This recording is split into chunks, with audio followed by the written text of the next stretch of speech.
तो बच्चों चल रहा था सर्कुलर मोशन। सर्कुलर मोशन में एक लेक्चर पहले चल चुका है। आप लोग इसका ठीक पिछला वाला वीडियो नहीं देखे तो पहले उसको देख लो, क्योंकि कनेक्टेड पेपर है। वैसे तो एक्चुअल में रूल होता है कि एक ही दिन में पूरा सर्कुलर मोशन पढ़ाना, बट इतना टफ टॉपिक है कि एक दिन में वो घुसेगा ही नहीं दिमाग में कौन चीज कहां पर। तो हम लोग 40% शायद पढ़ लिए थे परसों वाले दिन। उसमें यही टॉपिक था, बॉडी अगर सर्कुलर पाथ पे ट्रेवल करे तो जो मोशन है उसको हम लोग कहते हैं सर्कुलर मोशन। ठीक है। और मैथ्स में और फिजिक्स में और 9th में और 11th क्लास में बहुत कुछ हम लोग पढ़े हैं कि बॉडी अगर मूव कर रहा है इस तरह से तो वो सर्कुलर मोशन है। और सर्कुलर मोशन में लीनियर वेलोसिटी और एंगुलर वेलोसिटी अलग चीज होता है। सर्कुलर मोशन में डिस्टेंस डिस्प्लेसमेंट और एंगुलर डिस्प्लेसमेंट अलग होता है। पिछले वीडियो में पढ़ा दिया गया, एक बार सिर्फ रिकॉल के लिए देख लो। अगर इस तरह से कोई बॉडी अगर सर्कुलर पाथ में ट्रेवल कर रहा है, अगर एंटी क्लॉकवाइज तो ऐसे स्वर्लिंग करेंगे, अंगूठा जो है वो डायरेक्शन शो करता है किसका किसका, डी थीटा का। और क्या क्या पढ़े थे, ये जो है वो R position vector of radius, मतलब सर्कुलर मोशन का ये आर शो करता है ना। फिर बचपन में पढ़े थे कि अगर बॉडी यहाँ पर ए है, ए से बी पर गया तो ये वाला जो है ए से बी, ये क्या होता है, ये सिंपल वाला डिस्प्लेसमेंट होता है। तो ये डी आर, ये जो डायरेक्शन होता है ये डी आर का है डिस्प्लेसमेंट का, ये आर का है, ये डी थीटा का है।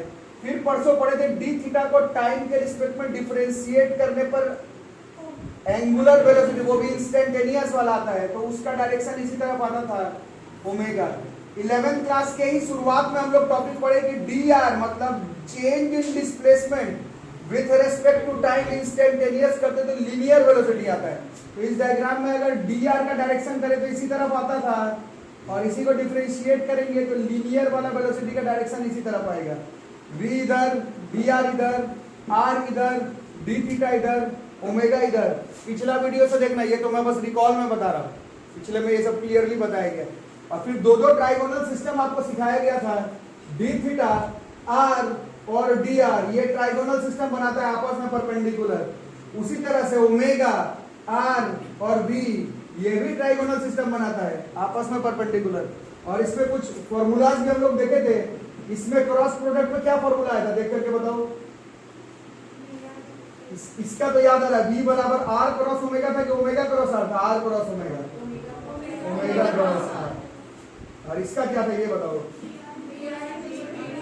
D R is equal to D theta cross R. ये ट्राइगोनल सिस्टम आपस में तीनों परपेंडिकुलर, आपस में तीनों परपेंडिकुलर।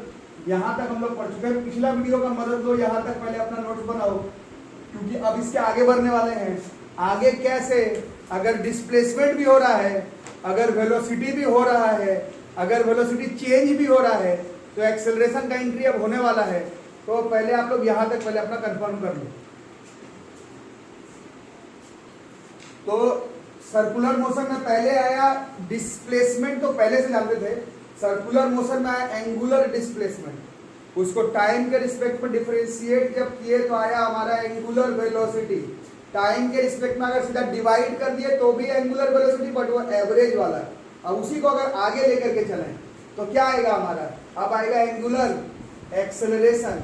एंगुलर एक्सेलरेशन का मतलब क्या हुआ, change in angular velocity with respect to change in time.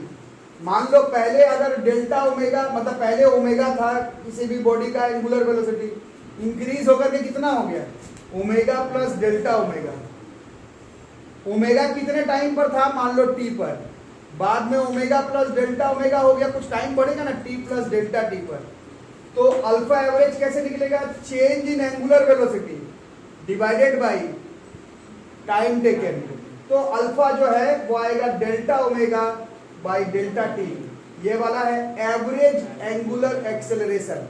याद इसमें हमें ये करना है कि परसों क्लास में आप लोग पढ़े थे कि एवरेज एंगुलर वेलोसिटी जो था वो स्केलर क्वांटिटी था, बट यहाँ पर एक्सेलरेशन पढ़ रहे हो, क्लास 9 से पढ़ रहे हो, एक्सेलरेशन जो वो किसी भी कीमत पर वेक्टर क्वांटिटी होगा। तो एवरेज वाला जो एंगुलर एक्सेलरेशन है वो भी वेक्टर होगा। इंस्टेंटेनियस एंगुलर एक्सेलरेशन निकालने के लिए आपको instantaneous rate of change of क्या करना पड़ेगा, एंगुलर वेलोसिटी का डिफरेंशिएशन करेंगे तो इंस्टेंटेनियस एंगुलर एक्सेलरेशन आ जाएगा। ठीक है, यूनिट डायमेंशन के बारे में बात करो तो एवरेज निकालो चाहे इंस्टेंटेनियस, ये वेक्टर क्वांटिटी है। यूनिट का बात करो तो रेडियन पर सेकंड स्क्वायर है। डायमेंशन के हिसाब से बात करो तो किसी भी सूरत में इसका जो डायमेंशन है दैट विल बी m0, मतलब m पर 0, l पे 0, t पर पावर -2। ठीक है, अब इसमें जो लोग थोड़े से अच्छे पढ़ने वाले लोगों को मैं समझा दूं, जैसे आप लोग जब काइनेमेटिक्स जब इन स्ट्रेट लाइन पढ़ रहे थे, कुछ लोग ऑनलाइन पढ़े कुछ लोग ऑफलाइन, कुछ क्वेश्चंस था डिफरेंशिएशन इंटीग्रेशन करके हम लोग मोशन का क्वेश्चन बनाते थे। मेरे वीडियो में अलग सेक्शन है, याद होगा, क्वेश्चंस रिलेटेड विद कैलकुलस। ठीक है, देखने पे आपको लग रहा होगा कि इधर भी आएगा, बट एक्चुअली में जो तुम्हारा सिलेबस है उसमें ये सर्कुलर मोशन का डिफरेंशिएशन इंटीग्रेशन वाला क्वेश्चन तुम्हारी किताब में नहीं है। इस चीज को अपने दिमाग में रखना। मतलब थोड़ा बहुत एक आध हो सकता है, वो एक अलग बात है, मतलब कोई सेक्शन नहीं है इसमें। इस चीज को अपने एकदम भेजा में फिट कर लेना। पढ़ना है बट इस पर क्वेश्चंस नहीं है आपकी किताब में। ठीक है, क्वेश्चंस आपको डिफरेंशिएशन इंटीग्रेशन करके जो मोशन का बनता है वो straight line in one dimension, मतलब 1D वाला जितना क्वेश्चन था वहां पर आपको मिलेगा क्वेश्चन डिफरेंशिएशन इंटीग्रेशन वाला। यहाँ पर डिफरेंशिएशन इंटीग्रेशन वाला क्वेश्चन आपको मिलने वाला नहीं। इंटीग्रेशन तो दिख भी नहीं रहा है, यहाँ पर तुमको इंटीग्रेशन साइन नजर भी नहीं आ रहा, वहां पर दिखता था। वहां पर हम लोग पढ़ते थे वेलोसिटी बराबर ds/dt था, बट वेलोसिटी को टाइम के रिस्पेक्ट में इंटीग्रेशन कर देते थे तो डिस्प्लेसमेंट आ जाता था। यहाँ उतना नहीं दिखेगा, तो इस पर घबराना नहीं है। यहाँ पर एंगल वगैरह का खेल है, ये खेल तुमको खुद से पता चल रहा होगा। सर्कुलर मोशन का खेल एंगल पर है, इसको डिफरेंशिएशन इंटीग्रेशन का नौबत नहीं आएगा। ठीक है, डायरेक्शन वगैरह याद करना। ठीक है, तो आज हम लोग पढ़ेंगे relationship between linear and angular acceleration. Already आप लोग ये सब पढ़ चुके थे, है ना। डी थीटा बराबर क्या बताया था, पहला वाला क्या रिलेशन था, डी थीटा वेक्टर फॉर्म में क्या था, डी आर था, क्या था, डी आर वेक्टर बराबर क्या था, डी थीटा क्रॉस, और फिर वी बराबर ओमेगा क्रॉस आर। ये सब पढ़ चुके हो। आज तुम रिलेशनशिप बताओगे लीनियर एंड एंगुलर एक्सेलरेशन के बीच में। ध्यान से देखना, कैलकुलस का काम है। अभी तुम बोलोगे, आप ही बोले कैलकुलस, मैं बोला कैलकुलस का डिफरेंशिएशन इंटीग्रेशन के इसमें क्वेश्चन नहीं पढ़ना है। ग्रुपिंग सारा बेस्ड वेक्टर पर है, डिफरेंशिएशन पर है, कैलकुलस पर है ना, ट्रिग्नोमेट्री पर है।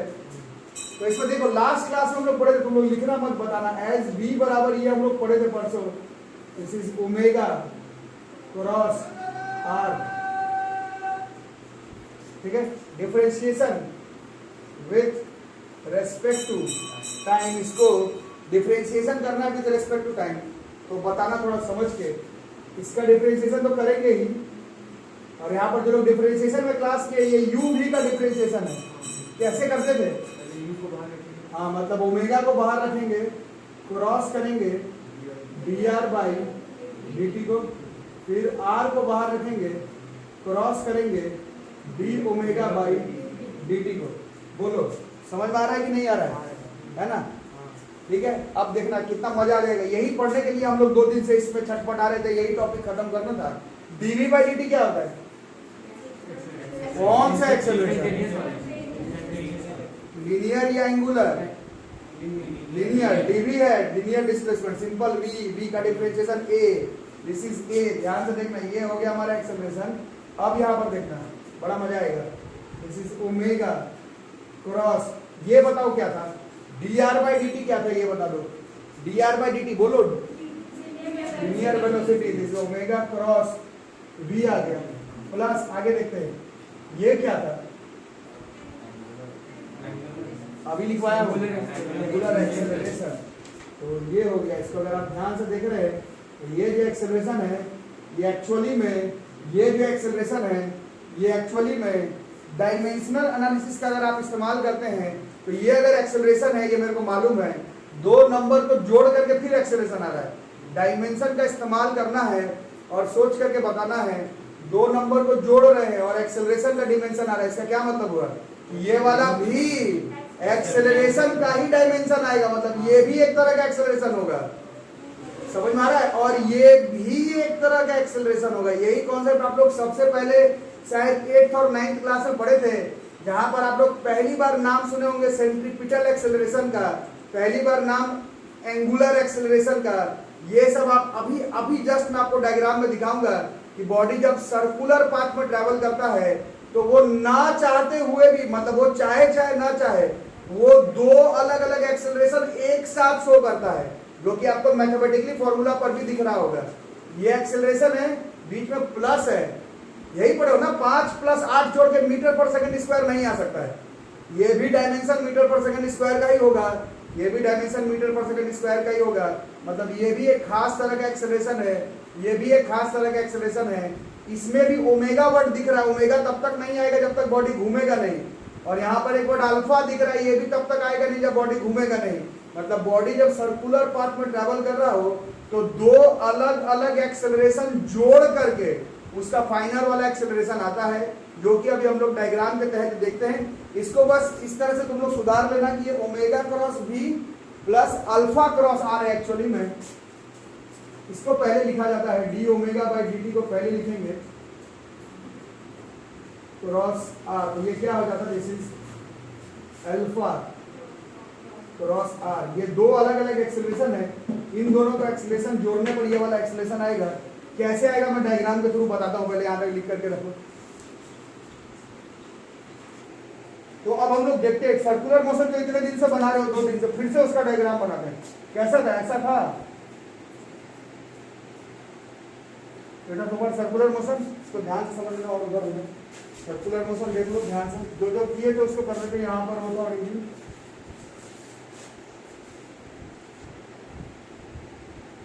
यहाँ पर Z डैश, और क्या था, एंटी क्लॉकवाइज में लेकर चल रहे थे ना, अभी तक वैसे ही समझ रहे थे, तो अचानक से चेंज करके फायदा नहीं है, ऐसे एंटी क्लॉकवाइज लेकर के चलो। इसका डायरेक्शन हमें मालूम था, बहुत का मालूम था, डी थीटा का मालूम है, और बहुत का मालूम है, ओमेगा का मालूम है, वी का मालूम है, डी आर का मालूम है, ये सब मालूम है। अब जो ये सब आया उस पर थोड़ा चर्चा कर ले कि इसका डायरेक्शन कहाँ पर होगा, ठीक है। उसके लिए एक पॉइंट पी ले लो, जहाँ से भी कंसीडर करना, ये मानो ये या पी जो भी है, ठीक है, ये हो गया। अब इसको यहाँ से ऐसे ज्वाइन कर देते हैं, ठीक। अब रही बात डायरेक्शन की, तो अभी आप लोग बताएंगे कौन कौन सा डायरेक्शन इसमें हमें मालूम है। एक ओमेगा का मालूम है, इसमें डी थीटा का काम नहीं है, फॉर्मूला तो देखो, थोड़ा ऐसा बच्चों जैसा बात मत करो। अब इसमें से बताना है, डी थीटा तो मेरे को मालूम है कहाँ पर है, बट अभी मेरे को डी थीटा से ज्यादा मतलब है कि कौन सा एक्सेलरेशन कहाँ है, कहाँ पर लगेगा। एक्सेलरेशन के बारे में बात करो तो इस पॉइंट पर सीधा डी थीटा होता, डी थीटा को एक बार डिफरेंशिएशन करने पर ओमेगा होता। तो इस पर अगर ए पॉइंट पर अगर मैं बात करूं, ए पॉइंट पर अगर बात करें तो ऊपर की तरफ, ए पॉइंट पर अगर बात करें तो ऊपर की तरफ है ओमेगा, है ना बॉस, अरे हाँ ना बोल रहे हैं। और वी कहाँ था इसमें, वी ऐसा है, इसमें ऐसा था ना, ये वी। और अब बातें करेंगे, ये क्रॉस प्रोडक्ट है, लगातार वेक्टर में पढ़ा रहा, क्रॉस प्रोडक्ट में क्रॉस करके जो वेक्टर आएगा वो दोनों पर परपेंडिकुलर होगा, ठीक है। तो अब बताओ कहां पर है, ओमेगा और बी दोनों पे परपेंडिकुलर। बताओ इन दोनों पे परपेंडिकुलर डायरेक्शन किस तरफ जा रहा है, सोच करके बताओ, पूरा ट्राई करो, पूरा दिमाग लगाओ और बताओ इन दोनों पे परपेंडिकुलर कहां लेके चलो। हाँ, दोनों के बीच में ध्यान से देखो, ये ऐसा है, मतलब ये ऐसा थोड़ी है, ये ऐसा है, ऐसे। पहले भी तो समझाया, परसों के क्लास में तो समझाया, फिर ऐसे करोगे तो फिर दिक्कत होगा तुमको। ये ऐसे है, कौन, ओमेगा, बी कहां पर है, ऐसे। इन दोनों पे परपेंडिकुलर किस तरफ आएगा, देख लो, साफ तो दिख रहा है, ऐसे अंदर की तरफ आएगा। इन दोनों पे परपेंडिकुलर एक ही तरफ हो सकता है, ऐसे अंदर की तरफ। अरे हाँ ना बोलो, अरे अंदर की तरफ, अरे कोई डाउट है क्या। इसका मतलब है कि ये जो ओमेगा क्रॉस भी करके जो भी आए, मेरे को पता नहीं क्या आएगा, बट जो भी आए उसका डायरेक्शन किस तरफ हो रहा है, सर्कल के सेंटर के तरफ, वो भी वाया रेडियस, रेडियस से होते हुए। अरे आ रहा है सबको समझ में, पहला कीजिए। दूसरा, आप थोड़ा डायमेंशनल एनालिसिस का इस्तेमाल कर लेते हैं। ये मेरे को मालूम है, इधर एक्सेलरेशन है, इधर प्लस है, इधर फलाना है, इधर ढिकाना है, बट लाना एक्सेलरेशन है। डिमेंशन कहता है कि इसका भी डायमेंशन किसी भी कीमत पर एक्सेलरेशन का होगा। मतलब अब मुझे एक ऐसा एक्सेलरेशन पता चल रहा है जो कि, बोलो, जिसका डायरेक्शन किस तरफ है, सर्कल के सेंटर के तरफ, वो भी वाया रेडियस, रेडियस से होते हुए। इसी वाले एक्सेलरेशन को क्लास 9th में या फिर 8th में हम लोग पहली बार सुने थे नाम, इसी एक्सेलरेशन को हम लोग कहते हैं centripetal acceleration. This acceleration is known as centripetal acceleration. 9, 10 और 11 क्लास में आज के पहले क्लास तक हमें एक नाम सुना हुआ था सेंट्रीपिटल एक्सेलरेशन। आज हम लोग क्लियर कट फॉर्मूला देख रहे हैं सेंट्रीपिटल एक्सेलरेशन का। फॉर्मूला आपको दिखेगा सेंट्रीपिटल एक्सेलरेशन का। यहां के तरफ जो एक्सेलरेशन जा रहा है, दिस एक्सेलरेशन इज आवर, ये एक एक्सेलरेशन है, ये डायमेंशन से पता चला। सेंटर के तरफ जा रहा है, रेडियस से होते हुए जा रहा है, रेडियस से होते हुए जा रहा है। इसी एक्सेलरेशन को आज के बाद हम लोग कहेंगे centripetal acceleration. This is centripetal acceleration, this is omega cross b, this acceleration is known as centripetal acceleration।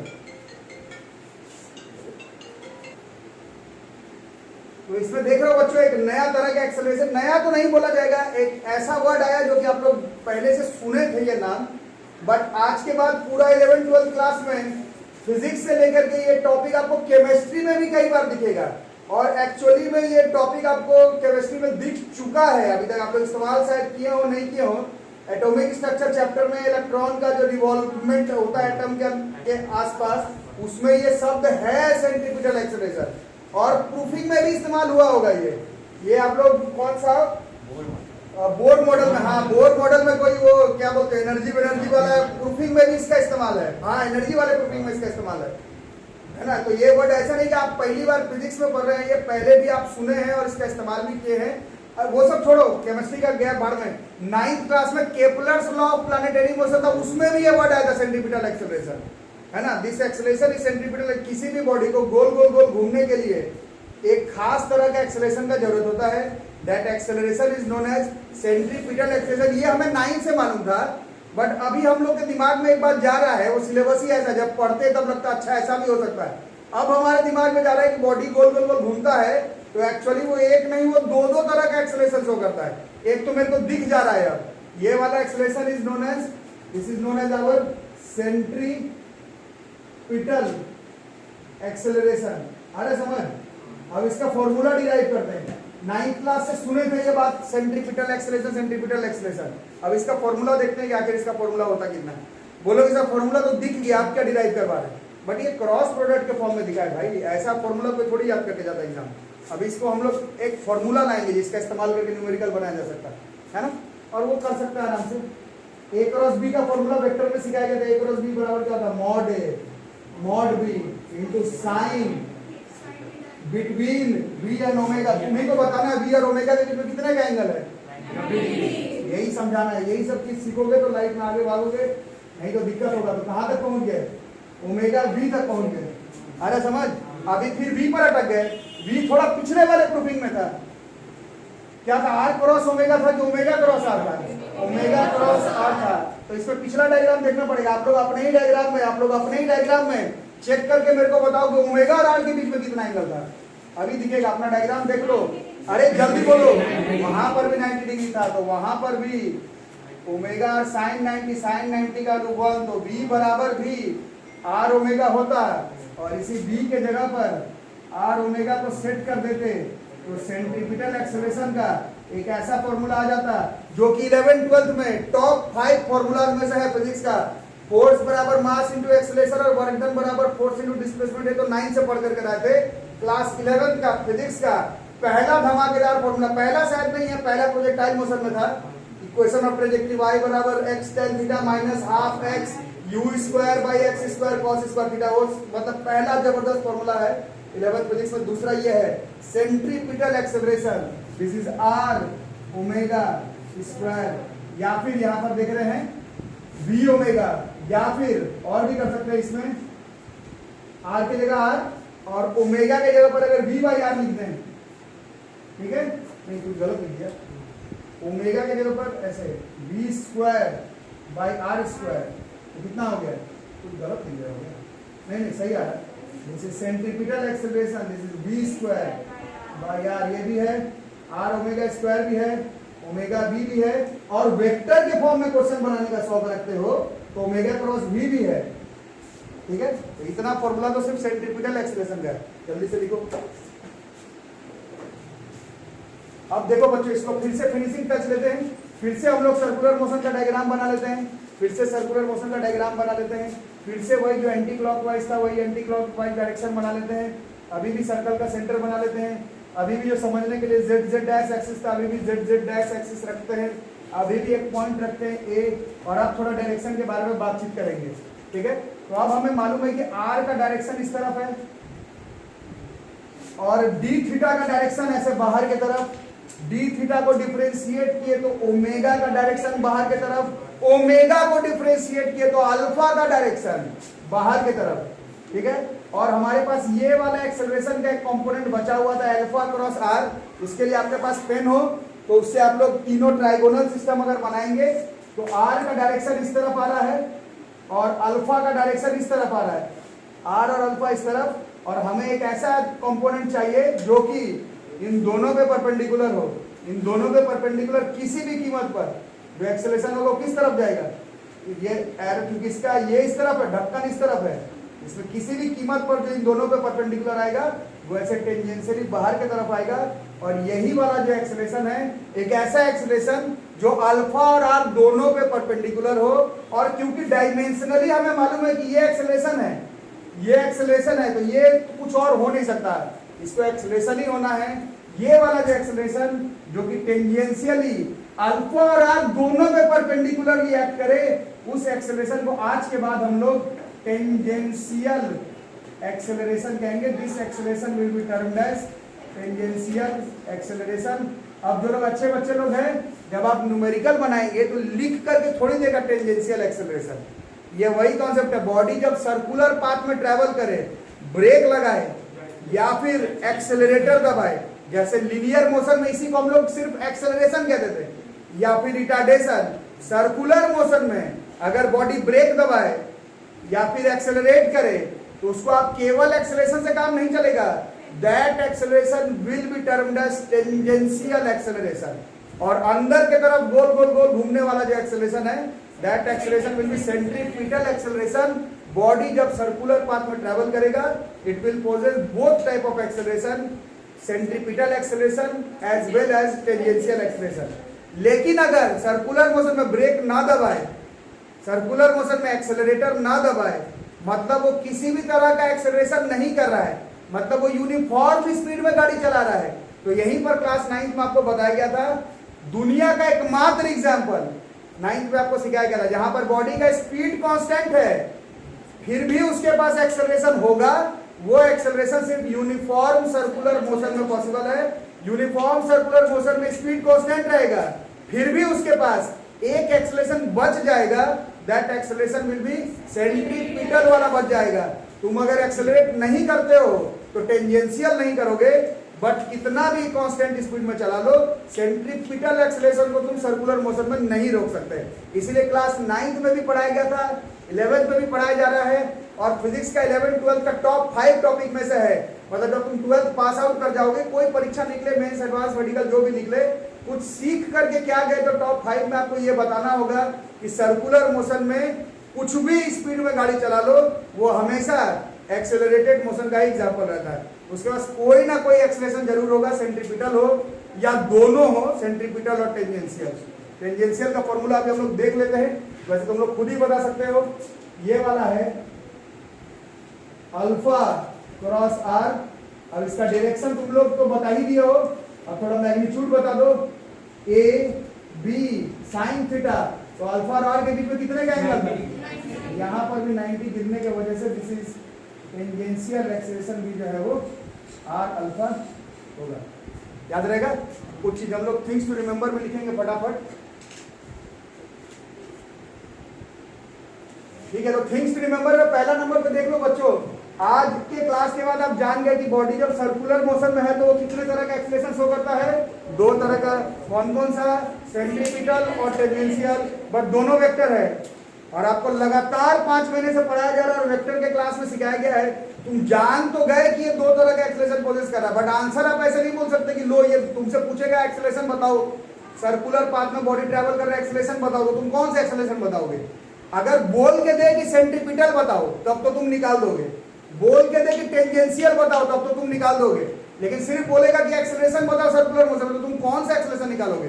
तो वहीं पर आपको वेक्टर एडिशन का रूल का इस्तेमाल करना पड़ेगा।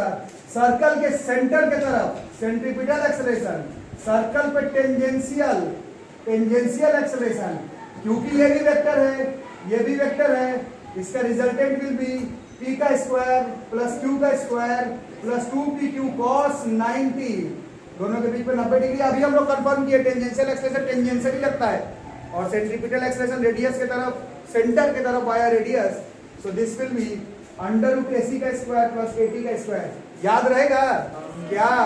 मेंस के एग्जाम में, नीट के एग्जाम में, स्कूल एग्जामिनेशन में सर्कुलर मोशन का क्वेश्चन हो, बोल के दे कि सेंट्रीपिटल एक्सलेशन निकालना है तो अलग बात, बोल के दे टेंजेंशियल एक्सलेशन निकालना है तो अलग बात, केवल एक्सलेशन बोले सर्कुलर मोशन में तो तुमको यही वाला एक्सलेशन निकालना पड़ेगा, अंडर रूट AC का स्क्वायर प्लस AT का स्क्वायर।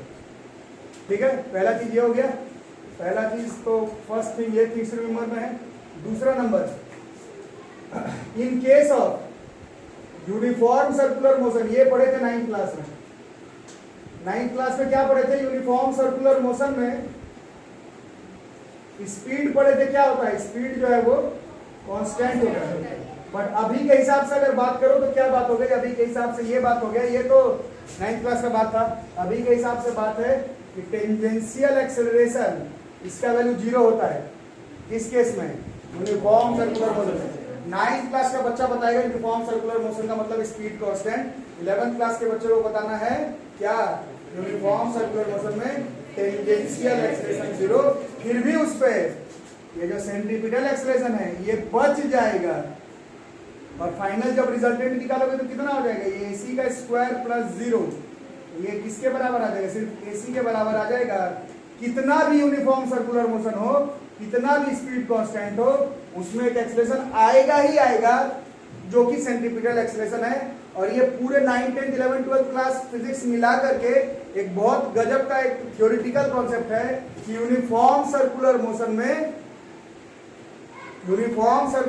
में क्या एक टेंजेंशियल एक्सेलरेशन 0 होता है, लेकिन एक एक्सेलरेशन होता ही है। That acceleration is our centripetal acceleration और उसका फॉर्मूला हम लोग v²/r से निकाल देंगे। ठीक है, और तीसरा नंबर ये सब लिख सकते हो सर्कुलर मोशन में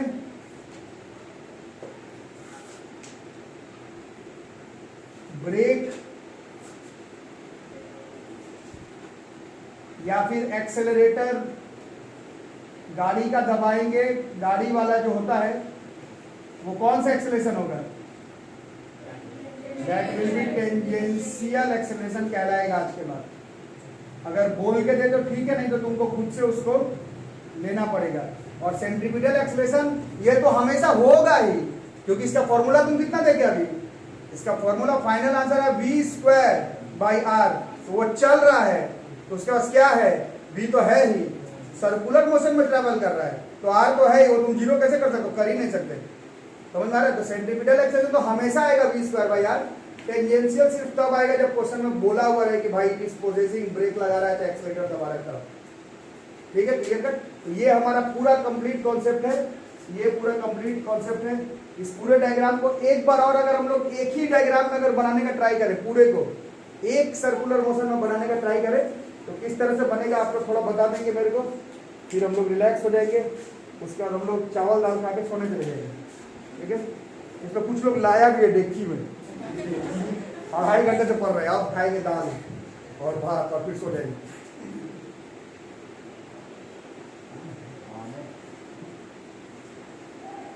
ठीक है, जल्दी लिखो, इसको खत्म करें। पढ़ लिया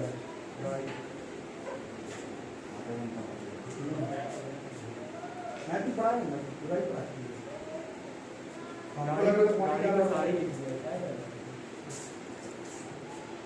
यार। स्थिति एकदम खराब था, डायरेक्ट हॉस्पिटल से मेरे को पढ़ाने का मन ही आज नहीं, पढ़ा ही नहीं पाते।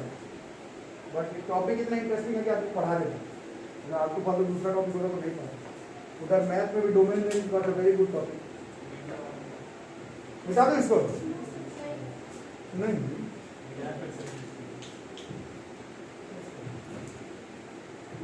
तो इसमें लास्ट एक डायग्राम में पूरा बना लो बच्चों, तो आपका भी कॉन्सेप्ट क्लियर हो जाएगा और आपका भी कॉन्सेप्ट क्लियर हो जाएगा। तुमको क्या है, दूसरा में अपना नाम लूंगा, मेरा पहले से क्लियर खेला है। चलो बताओ, इंतजार मुझे कि टीचर अपना बात करें, नहीं लड़का तो फील नहीं। चलो बताओ यहाँ पर क्या क्या होगा। मान लो एंटी क्लॉकवाइज, और बताओ ये पॉइंट 3 ले लेते हैं, और बताओ ऊपर की तरफ डी थीटा ऐसे, डी थीटा इधर दिखाते हैं जनरली हम लोग, बट इधर भी आता, इधर डी थीटा है, इधर भी आएगा, बट यहाँ हम लोग लिखेंगे ओमेगा और अल्फा, ऐसे इधर के तरफ आर वेक्टर, इधर के तरफ वी, और वेलोसिटी को डिफरेंशिएट करते हैं तो 9th से सीख रहे हैं 11th में कि एक्सेलरेशन आएगा, बट सर्कुलर मोशन में देखिए 4 तरह का एक्सेलरेशन है। दिमाग में जाना चाहिए, वेलोसिटी को डिफरेंशिएट करेंगे तो चारों एक्सेलरेशन थोड़ी आ जाएगा, एक आएगा, that is our tangential acceleration, इसके तरफ अंदर के तरफ सेंट्रीपिटल एक्सेलरेशन, इन दोनों का रिजल्टेंट इधर यहाँ पर नेट आर वाला अंडर रूट AC का स्क्वायर प्लस AP का स्क्वायर, और कुछ बचा omega alpha B D theta AC AT सब हो गया ना, V हो गया, ओमेगा हो गया, अल्फा हो गया, AC हो गया, AT हो गया, R हो गया, इतना चीज आपको एक डायग्राम में मालूम है। और DR दिखा सकते हैं, तो DR का डायरेक्शन किस तरह B का डायरेक्शन, यहाँ से यहाँ तक छोटा सा डॉट करेंगे, DR दिखाने की जरूरत नहीं है। DR क्या डायरेक्शन है, DR डिस्प्लेसमेंट है, तो डिस्प्लेसमेंट हम लोग कर ही सकते हैं, इनिशियल से फाइनल तक का shortage distance. This our circular motion. इसका कुछ क्वेश्चन अगले क्लास में करवा दूंगा, बट जो लोग पढ़ने में अच्छे उन लोग ये बात समझ ले कि इसका एक्चुअली में जो क्वेश्चन है वो इस चैप्टर में नहीं है, इसका क्वेश्चन अगले चैप्टर में है, डायनामिक्स ऑफ सर्कुलर मोशन, ठीक है। वो डी थीटा को इधर भी मूव कर सकते हैं। हाँ, डी थीटा को इसके ऊपर भी है, इसके ऊपर भी लगा दिखा सकते, तो इसी के तरफ दिखाना था एक्चुअली, प्रैक्टिस करना तो इसी के ऊपर ही दिखाओ, ठीक है। तो यही तक रहेगा वीडियो आज का, मिलेंगे अगले क्लास में, तब तक के लिए थैंक यू।